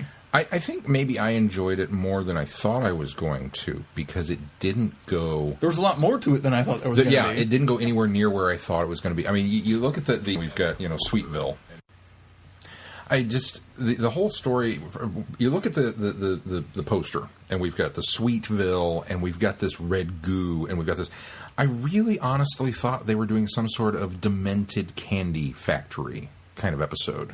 It felt very much like they were going, Willy Wonka. I kept thinking that the Candyman was going to show up. I thought, wow, this is a bold way to go here. For a while, I was that would have been awesome. They convinced Moffat to let him bring the Ice Warrior back, and they convinced Moffat to let him bring the Cyberman back. But wow, there's going to be a number of convincing to get the Candyman back. I wondered. Now it's Mark Gatiss, so if anybody could do it, he would be the one to go. You know what I think we could do? I think we could bring back Candyman. But so we get there, and it doesn't have anything to do with candy. The red goop is not, It's not taffy. It's not taffy. It's not this, although it was kind of a caramelized substance. But it didn't have anything to do with that. So I was like, oh, okay. Do you suppose that Gatiss did that on purpose? To kind of make you believe, not necessarily that the Candyman was going to show up, but make you think that there was some sort of... It could be. I could see that. It could very easily be. And then the Vastra, criminally underused, but at least the one thing that she was there for was to kind of identify, oh, I think I know what this is, and it's some Jurassic era toxin from... Fortunately, that wasn't enough. I mean, I was okay with that. I thought that was... But I love Jenny. If I have a complaint there... Lobster. If I have a complaint about Jenny, it's the fact that the doctor stopped her from kicking the butt of everybody in that mob. I don't care if they had Billy Wax or not. She stopped to get his reaction, and then Strax came in and scared him all away. No, the first time because she drops the thing. Yeah, she's wearing the black Strax leather. Come in just right after she that? beats up the first three guys, turns, and the doctor goes, "Okay, run," and then they run to the other thing, and then Strax saves the day. Okay, but it's like Jenny was doing fine. You didn't need to run away from those guys. She could have mopped the floor with him. I loved everything with Strax, which now that we've kind of established that he's this character, I'm more okay with him being the comic relief and being funny because it's not just. It's not necessarily cheapening his character. It's because that's who he is. It's not cheapening the entire Sontaran race. It's just Strax. Mm-hmm. So it's like, okay. Strax has now become a one-of-a-kind character. Yes. Yeah. And so... he started out that way, too, being a nurse. Sure. So... Yeah, but... That is actually... That's a good point, Keith. Moffat started his character out already as an outcast from the Sontaran race. While he still has the... connections and the mannerisms and the way of thinking of the Sontarans. It's bred into him, yeah. Moffat already did the service to us of removing him from them so that it isn't so unusual that he is the way that he is now. So, good point. Strax can never go home.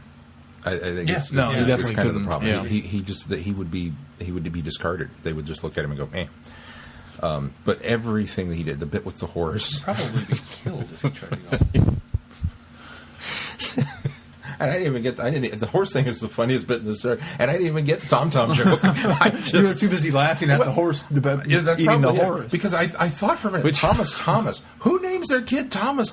Didn't even think about it. Just kept going. Do you think they put that line about the horse eating the horse in there as kind of making fun of the whole horse meat scandal going on over there? Well, that's possible. I thought it was more of a Strax can eat horse. You can too. I thought it was to lessen the horrific idea that Strax is just shooting horses. At least blam, he's blam. eating them. At least it's not a horse that's going to waste. You know? He doesn't want it to go to waste. He's still going to eat it. And use the hooves and you get glue. And I really like because this. there's nothing like that Santaran glue. Boy, Oh, that stuff yeah. sticks. It's like See Gorilla that, Glue. You remember that commercial with that guy that glued his helmet to that I-beam? Crazy glue. That was Santaran glue. They just rebranded it crazy. I really like the bit with Strax of them talking about Jenny and, well, if she's going to go in there, I think she needs this, this, and this. Why? Well, just general purpose. Yeah. And then so what's she going to do when she gets in there? Oh, so normal business. All right. Yeah. You know, That really business as usual.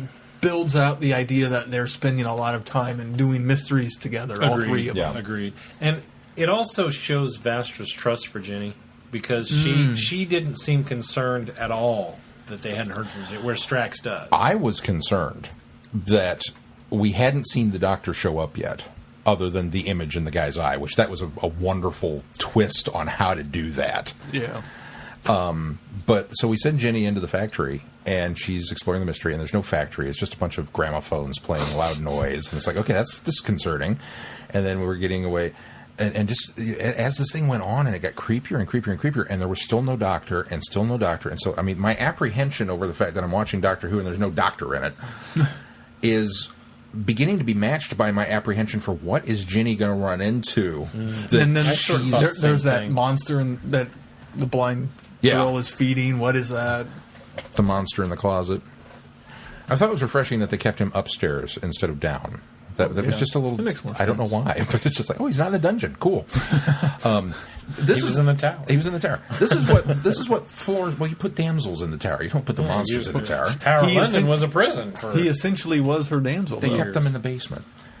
Here's what I don't get, Glenn. You of all people should have been all over this. It's a James Bond plot. I mean, what are you going to do? I'm going to launch a virus into the air. I'm going to kill everybody on the planet. I have my perfect specimens preserved in bell jars. They're going to sleep for a few weeks and then come out and repopulate the Earth, and I will be queen. That's a Bond plot. Yeah. Did you only also if- think only of if Erie, Bel- Indiana? Blofeld had a red lobster attached to his chest. I just kept thinking red lobster. I want some cheddar biscuits. Cheddar biscuits. Sarah thought the Red Lobster kind of looked like a Savine in the face. Only because they gave it the cute little button eyes. If it Yeah. hadn't done, if it just had the sucker and it was this amorphous blob thing, it would have been creepy. But the minute it turned around and looked at them, it was like, "Aw, isn't he cute?" So that's where the Slovene factor came in. That moment was so fantastic. I was so afraid that when she was saying, "Forgive me, my daughter," that she was going to be like, "Oh yes, mother, I forgive you," and the fact that she said "never," Never. Oh, I just love that part. Yeah, that I think is where people are coming down on the high of the acting that these two Well, characters did. But it's purely especially on the daughter's aspect, Yes. and the line of "Go ahead and pull the trigger. You killed me years ago." yeah. I just The way she delivered that line this was so this good. story had some very dark elements to it. That it went in a place that I agree with Dr. Phil. This is not something that you would normally see on Doctor Who with this relationship between the mother and daughter. It's almost more appropriate in a way for Big Finish. It's something you could see them doing, but not necessarily on the main show. And the fact that she was completely unremorseful through the whole thing. You know, when she makes the big reveal and she's like, "Oh, come here, darling, I'm sorry." And I'm thinking to myself, what are you doing? Don't go to her. And then she went to her and, well, okay, now I'm going to pull a gun on you. It just Now I'm going to use you as hostage. you are. Oh, I was angry with this woman. I really.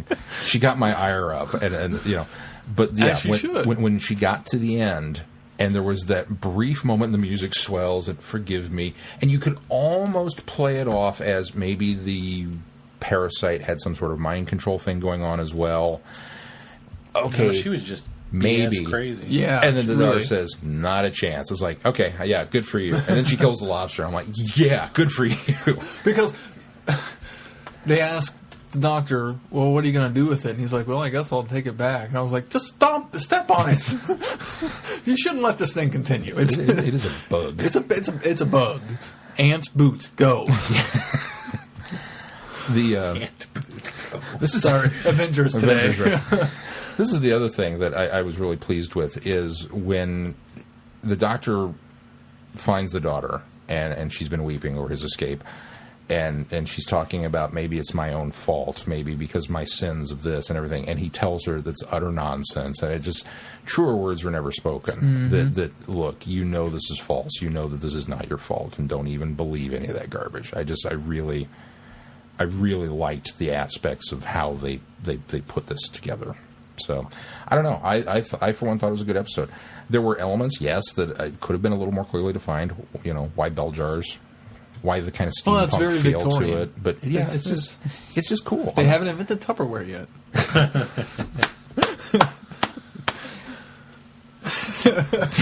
Yeah. So it was set in the 2000s. Erie, Indiana. Erie, Indiana. It would have been Tupperware. Instead of breaking the bell jar, he would have gone. Yep. Just like you. God, I missed that show. I thought of that when I saw it. I thought, oh, it's kind of like Erie, Indiana. I did too, actually. I'm glad somebody understands me. I'm glad I'm not the only one, because I'm sure if I would have turned to Sarah and said, it's just like Erie, Indiana, she would have been, what? Thousands of people at home are going, what? I liked it. It doesn't hold up, though. I liked Erie, Indiana. I didn't like the doctor's coat. I'll say that. I didn't like the coat. I'll say this. It's refreshing to see the Doctor do different outfits instead of seeing him in the same thing all the time. So it was a refreshing change for me. Now, And it was do a I very like slight it better than the variation. coat that he's been wearing? No, but it was good. It was good. It's not that different, though, is it really? I mean, it's just brown compared to purplish. Yeah, but it wasn't a waistcoat either, was it? Wasn't it? I thought it was just as long. It's a long one. Was it a waistcoat? Yeah, it's a waistcoat. It's the No, I guess it is. Well, okay, but it's not the... He's been wearing the one that kind of, when you button it around, kind of does the little flare. Oh, it's more like tails. It's more of a tails. waistcoat. That's what I'm Yeah, thinking. yeah, It's more of okay. a tails coat, but it's not. It's a waistcoat. But you're right. This is more of a It's waistcoat. The other one's more of a Yeah. tails coat. Yes, I think that's true. Well, no, this one's more of the tux tails because it kind of does the Gotcha. curving. Okay. Yeah, I follow. that's what I meant. I don't know. There's enough close... It's close enough in style to me that it's red tie, blue tie. Yeah, it's just... Red shirt, blue shirt. I mean, it's sad. I really... like the bowler hat too. I like. Really like Did you the notice bowler hat. Strax was wearing a top hat He at had the a end? top hat, yes, which was inappropriate. He should have had a bowler hat. You can't get a bowler hat that big. Should have had That's a the problem. gargantuan bowler, like the Brown Derby. It should have been this really big bowler hat. If he'd been wearing purple, it would have been Willy Wonka, though. So that's I guess Yeah, I can I'm see. glad they switched from the purple. I almost wish it was a little closer in style to Tom Baker's Sherlock Holmes Well, they should have bit with the cloak and the, That should have been in the snowman. It should have been in the closer snowman, to too, yeah. Tom Baker's there. What do you guys think of the end with the kids? I'm intrigued. I'm reserving judgment. I didn't think the kids were annoying or overacted. No, they weren't in it long enough, I thought. I didn't consider until, was it Mark that brought it up about the, I don't think it was Mark. Was it David? I think it was brought David. Up, whoever brought up the idea of that they did a lot of research in, it wasn't even David, was it? Whoever it was, that they'd done a lot of research in the fact that she'd only been gone a couple hours in their perspective, because he's right. I mean, she's been going and coming back eventually, pretty much the same time. In theory. I just assume it was a school project that they Well, stumbled across it and all of a sudden went. She did, because she "Whoa." said she found that picture at school. Yeah. And so then she said that we did some checking, and when we started looking, we found you here too. And they only found 2 other pictures, so it's not like they had a whole spread. Yeah, no, you're right. There were only 3 pictures total. And one of them apparently was declassified after it was taken by whom? On a Russian submarine. Russian nuclear submarine at the height of the Cold War. But somebody had a camera and took that photo. All right, I'll allow it. I love the fact... Curious to see where they're going with it next. I love the fact that the kids instantly jumped time travel. Oh, and That's- is he an alien? Well, the chin. Which harkens back to See, that was as dumb as Chin the Boy. hands, and you had a problem with the tom-tom. Well- That's weird. But to me, it harkens back to Arkham, or Arkham. Arkham. Asylum of the Shaka Khan? Daleks. Arkham of the Daleks. Arkham of the Daleks. and Ooh, calling the Rings him of Chin Arkham. Boy. I like that one. Ooh, that's a good one. The Rings of And Arkham. Chin Boy. So it's I don't know. I The fact that he jumps to alien immediately, and she's like, "Why would he be alien?" Like she questions his logic in that. Because of the chin. Because of the chin, not the time travel, which I'm sure it was planted as a joke. Well, humans could time travel. Oh yeah. like I said, I just love the fact we've talked before about how, just once you want a guy to come up and go, oh, this is what's going on. Oh, okay. And you buy it and you roll with it because, you don't want to spend 20 minutes trying to explain the absurdity of what is actually happening. And so the kids were the ones that go, time travel. Yeah. Because, It's like the only thing that makes sense. It's like that picture of the woman that's in the past with the cell phone. It's like in the Charlie Chaplin films, like time traveler. Yeah, I'll buy that. And, I love the fact that they immediately went there. I thought it was really and cool. the fact that they found the picture of the other Clara. Yeah, that's kind of a really cool. I'm curious to see how that plays. That's the one that throws Clara off because she's like, I wasn't there. I yeah. was here. Oh, wait a minute. I'm intrigued. It was a nice lead in to the penultimate episode of the season, and we'll see where they go with it, I guess. And from the trailer, you guys notice that they were in that. They went with them to this amusement park. Mm-hmm. So, well, and I haven't read it, but Mel has read Neil Gaiman's The Graveyard Boy. Is that the name of that one? The Graveyard Book. I have no idea. I think it's The Graveyard Book. Which she said was a fantastic story, but apparently he puts children in danger. So this is very much going to be right up his alley. So. Graveyard. Keith will Ibdaba that one. Yeah, because it's not Imdaba. It's the Graveyard Book. The Graveyard Internet book. So I'm looking forward to it. Like I said, database. I can't believe it. I thought for sure. I sat at home and looked at this and went, this is a blonde plot. Glenn's going to love this episode. I'm so glad I'm enjoying it because I hate it when we're at odds. If it wasn't set in 19th century England, I might have keyed into that a little more, but I never thought that. It was a little too Wild West for me. But this plot... But I liked that. I don't think this plot wouldn't work as well in more recent times because it plays way too much into the Victorian values. Yeah, no, definitely not. And that line of Clara's, I'm definitely done with the Victorian values. Or enough Victorian values for me for now. Yeah. You know what this episode could have used? Cyber King. That would have been awesome. I'll tell you, that's what we're building in the factory. I hate to say this, but I am not excited about Cybermen next week. I want to be, but I'm not. Oh, I'm so looking forward to it. Yeah, I know you are. Did you notice in the trailer? The Dalek in the background? No. Wasn't that incredible? I didn't see that. Oh, my God. I'm just kidding. I was going to say, I saw the Pete's World. You saw Pete's World? There was a Pete's World Cyberman in the trailer. Oh, was there? Yeah. And then that line.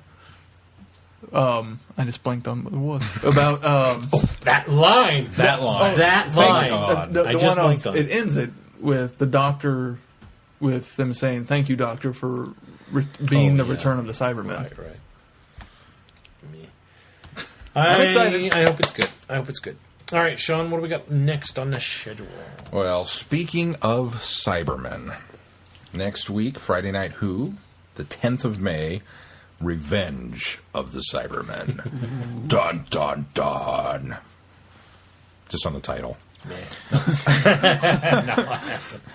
Tom Revenge Baker. is a fun one. Revenge is a fun one. Is that one on Netflix? Does anybody know? I don't think so. Why don't you IMDb that? I'll Netflix it. Netflix it. I don't think it is. I don't think I can find out from Indaba. He's going to Indaba. Indaba. Nedba. Internet Netflix database. So Revenge of the Which is Cybermen. just Netflix. And then our show next week is the Cybermen Archive. We'll be doing Revenge of the Cybermen and Nightmare in Silver, which is the penultimate episode. Look at my vocabulary. And then the following Wouldn't week... we listen to my vocabulary? Wouldn't we listen to my vocabulary? No, you can look at it. I wrote it down. I take notes. Next week is, because just for the fact that we haven't had any Dalek episodes for a while, and we haven't had any Sylvester McCoy for a while, I want to do Remembrance of the Daleks next week. So we're going to do that one for Friday Night Who. And that kind of leads us into episode number 125, in which we will discuss The Name of the Doctor, being the final big episode, along with the Star Trek IDW crossover. So That's the same week. That's the same week the Star Trek hits theaters. So we thought that was an appropriate time to do that. Glenn did. And so it's 8 issues, kids. So you might want to start on that one now. I mean, it's a comic book, so it's not like... We've all read it, right? We've all I finished it. haven't. You haven't finished it yet? I haven't. I've I stayed think I away got from it like because 3 or 4 or 5 in. I keep picking it up and looking at a page and then starting to get sucked into it, and I have to put it down because I don't want to read in the middle of the book. But so the IDW Star Trek crossover will be that week as well. All right. Very good. Anything else we need to touch on before we go? It's not on Netflix. Okay. All right. Well, if that's going to do it for this week, until next week, I'm Glenn. I'm Sean. I'm Keith. Cheers.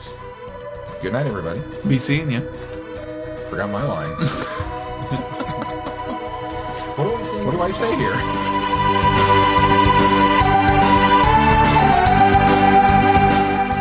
You have been listening to Traveling the Vortex.